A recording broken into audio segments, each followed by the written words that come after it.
స్వచ్ఛత అంటే నందిని. నందిని పాలు మరియు పెరుగు.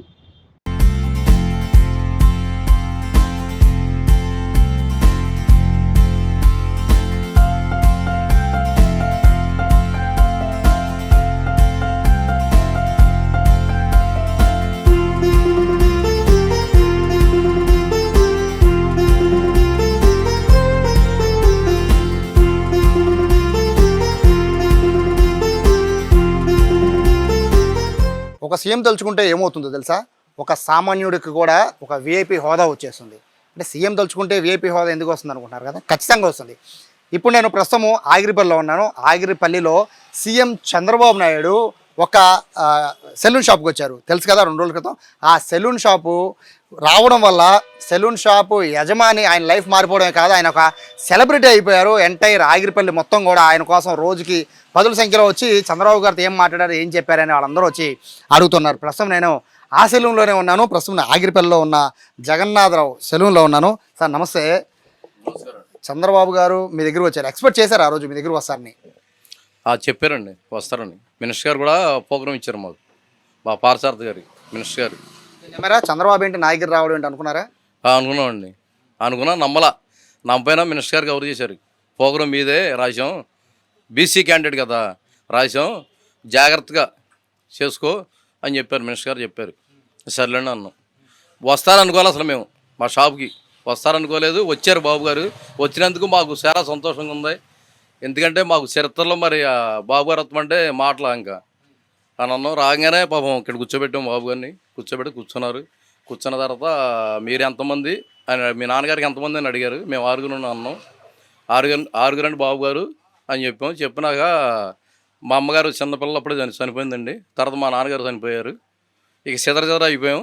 ఎవరికాడ పని వేసుకుని నేను స్టేట్ బ్యాంక్ కాడ పెట్టుకున్నాను బాబు గారు.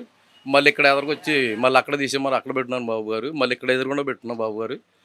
మళ్ళీ వాళ్ళు కూడా బిల్డింగ్ కట్టుకున్నాను తీసేయమన్నారు. మళ్ళీ ఇక్కడ పెట్టుకున్నాను. రేపు పొద్దున ఇక్కడ పెట్టుకున్నాను. మళ్ళీ తీసేయమంటారు బాబు గారు. మాకు వెనక ముందు ఏమీ లేదు, ఇక మీరు తప్ప మాకు ఎవరు లేరు, చేయలేరు కూడా అని బాబు గారిని అడిగామండి. అడిగితే నీకెంతమంది నీకు అని అడిగారు బాబు గారు. అడిగితే నాకు 3 అండి. 3లో ఆడపిల్లలకి మ్యారేజ్ 2 చేశాను. పెద్ద అమ్మాయికి ఆడపిల్ల చచ్చిపోయింది. పెద్ద అమ్మాయి చనిపోయిందండి. చనిపోతే ఆ పిల్లనాడు సాగనన్నారు. సాగపోతే ఆ పిల్ల ఎడుతూ నేను తీసుకొచ్చి నా ఇంటి కూడా పెట్టుకున్నాను. మరి ఉంటాకి సెంటుబావు స్థలం అది సాల్తల. మళ్ళీ మా అబ్బాయి, నేను, మళ్ళీ మా ఆవిడ గారు, మళ్ళీ ఆమె లెక్కలేదు కదా, ఆమె పొజిషన్ ఆమెను చూసుకుంటాం, ఇవన్నీ నేనే వండి పెట్టుకుంటాం అని చెప్పాను బాబు గారికి. చెప్పిన తర్వాత బాబుని పిలవమన్నారు. బాబుని పిలిచాం. ఎందుకంటే ఎస్కాట్ రానిస్తలా, రాకపోతే బాబుని పిలువ అన్నాడు బాబు గారు. పిలవగానే బాబు గారిని ముందే ఇక్కడ పెట్టా బాబుని అడిగారు. అడిగితే నేను 2nd ఇయర్ వరకే పేసాను బాబు గారు. ఇక నాకు అవతలేదు. మా నాన్నగారు చదివిలేకపోయాడు. ఇక నేను వేరే షాపులో విజయవాడలో పని నేర్చుకుని వేరే షాపులో చేసుకుంటున్నాను. మరి నీకెంత వస్తాయి, మీ నాన్నగారికి ఎంత వస్తాయి అని అడిగారు. నాకెంత వస్తాయి అని అడిగారు. ఈ కత్తులు కండి నాయి ఎవరికాళ్ళు ఘాట్లు అడుగుతున్నారు. ఇలా పిల్లలు కూడా, చిన్నపిల్లలు కూడా మోడల్ కటింగ్ నాకు రాదు. నాకు వస్తే మా 250, 200 వస్తాయి. ఆదివారం పడి మట్టికి ఒక 300 వస్తాయి బాబు గారు. ఇక అంతకన్నా జీవనం మాకు రాదు, రేకులు బట్టి ఇది అసలు అని చెప్పాం. చెప్పిన తర్వాత మన కుర్రాడిని అడిగితే మా నాన్నగారి దగ్గర సంవత్సరం మానిపించారండి.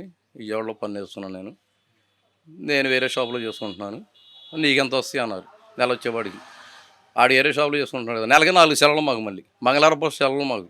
షాపులు కట్టేస్తాం, ఒక పాట కొట్టే ఉంటుంది. సో ఇవన్నీ మీరు చెప్పిన ప్రతిదీ చంద్రబాబు గారు విన్నారు. సో విన్నాక మీరు అనుకున్నారు, అంటే మనం చెప్పినది వింటారులే, సీఎం కదా ఏముంది మర్చిపోతారు అనుకున్నారు. బట్ మీకు అలా జరగలా. మీకు ఇమ్మీడియట్గా మీరు కొన్ని హామీలు చంద్రబాబు గారు మీకు ఇచ్చారు కదా. ఇచ్చినాక మాకు దండ వచ్చింది.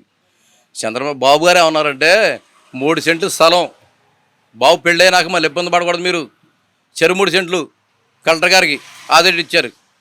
పింఛనీ కూడా 1 తారీఖు కాడి నుంచి వాళ్ళ ఆవిడ గారికి ఇచ్చేయండి. 2 లక్షల రూపాయలు అమౌంట్ ఇచ్చండి. ఎందుకంటే ఇంట్లో ఏం జరుగుతుంది కాబట్టి సరుకులే తెచ్చుకుంటాడు, ఇబ్బంది పడాలని నేను చూడలేను అన్నారు బాబు గారు. అనేసి 10 తారీఖుల్లో పింఛనీ ఇస్తా ఉన్నారు. కలెక్టర్ గారికి చెప్పారండి ఇవన్నీ. అది బాబు గారు.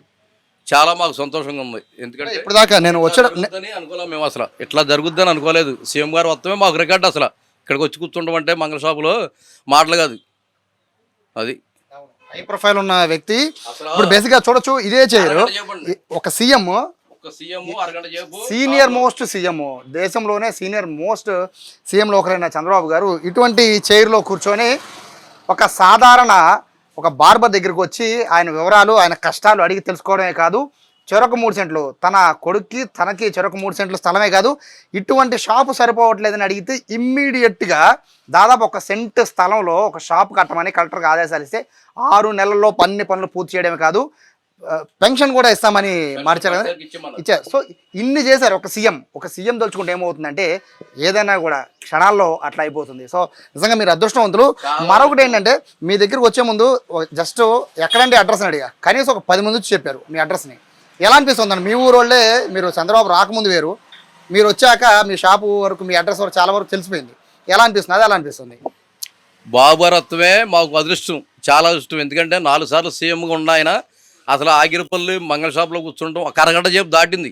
మళ్ళీ అరగంట సేపు దాటమంటే మాటలు కాదు. ఒక సీఎం గారు మాకు చేతులెత్తి దండం పెట్టుకుంటాం ఆయనతో. ఎందుకంటే ఆయన చేసిన పనులు అవన్నీ చేస్తారని బాగా నమ్మకం వచ్చింది నాకు. అప్పుడు వచ్చింది, ఎందుకంటే సీఎం గారు చెప్పేశారు 6 నెలల్లో కట్టించి షాపు 2 ఇళ్ళు కట్టించి ఇచ్చేయమన్నారు. పెన్షన్ ఫస్ట్ తారీఖు ఇమ్మన్నారు. 2 లక్షలు జరుగుబాటు లేదు కాబట్టి ఆ 2 లక్షలు కూడా అందజేయమన్నారు.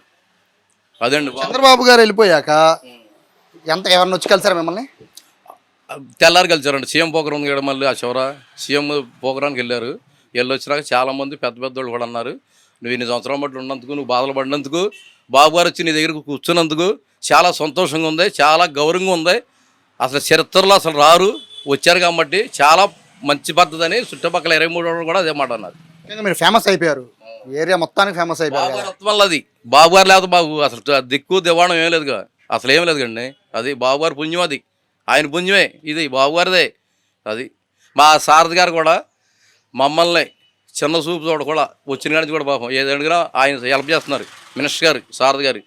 ఘాట్ రోడ్డు చరిత్రలో దేవుడి గుడికి ఎవరో వేపిల రోడ్డు మా మినిస్టర్ గారు వేపిస్తున్నారు దగ్గరుండి. ఘాట్ రోడ్డు దేవుడికి, నరసింహ స్వామికి ఆయన మేలు ఎవరు మర్చిపోలేరు కూడా. చరిత్రలో ఆ పేరు నిలిచిపోద్ది. మీ బంధువులు ఏమన్నారు? అంటే మీ బంధువులు చెప్పారా, ముందే చెప్పారా? మీరు చెప్పలే, ఎవరికి ఇంతవరకు ఫోన్లు చేసి కూడా చెప్పలే, వాళ్ళే ఫోన్లు చేస్తున్నారు. ఇక్కడ జరిగిందంటే సీఎంఆర్త్వం ఇట్లా వచ్చాము, బాగా గౌరవంగా ఉంది మన సంఘానికి, అందరికి కూడా కులాలకు కూడా మంచి పని చేశారు, లేనినందుకు బాగా పని చేశారని కులాల్లో కూడా అది అన్నారు. మా క్యాస్ట్లో కూడా, అది నా ఇబ్బమ్మలో కూడా.